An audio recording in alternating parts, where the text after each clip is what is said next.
আগামীকাল কানসাস সিটিতে বিশ্বকাপের কোয়ার্টার ফাইনালে সুইজারল্যান্ডের মুখোমুখি হবে আর্জেন্টিনা। ম্যাচের আগে সংবাদ সম্মেলনে রেফারিদের পক্ষপাতিত্ব নিয়ে ওঠার সমালোচনার জবাব দিয়েছেন প্রধান কোচ লিওনেল স্কালোনি। তার দাবি আর্জেন্টিনাকে বিশেষ সুবিধা দেওয়া হচ্ছে, এমন অভিযোগের কোনো ভিত্তি নেই। স্কালোনি বলেন 1986 বিশ্বকাপের সময়ও এমন অভিযোগ উঠেছিল। তার মতে আর্জেন্টিনা বরাবরই শক্তিশালী দল, তাই অনেকেই তাদের সাফল্য দেখতে চান না।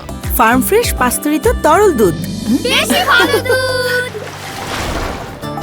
তবে এসব সমালোচনাকে খেলোয়াড়দের জন্য বাড়তি অনুপ্রেরণা হিসেবে ব্যবহার করা হয়। বর্তমান ফুটবলে ভিআর থাকায় কোনো দলকে বিশেষ সুবিধা দেওয়া প্রায় অসম্ভব বলেও মন্তব্য করেন আর্জেন্টিনা কোচ। মিশরের বিপক্ষে বাতিল হওয়া গোলের প্রসঙ্গে স্কালোনির ব্যাখ্যা, লিসান্দ্রো মার্তিনেজের পায়ে আঘাত করা হয়েছিল, তাই সেটি স্পষ্ট ফাউল ছিল। এদিকে পক্ষপাতিত্বের অভিযোগকে তিনি মূলত সামাজিক যোগাযোগ মাধ্যমের সৃষ্টি বলে উল্লেখ করেন। তার ভাষায় এখন ছোট ঘটনাকেও বড় বিতর্কে পরিণত করা হয়। এর আগেও কেপ ভার্দে ম্যাচের আগে একই প্রশ্নের জবাবে তিনি বলেছিলেন, এসব বিতর্ক থেকে দূরে থাকতে চাইলে সামাজিক যোগাযোগ মাধ্যম না দেখাই সবচেয়ে ভালো উপায়।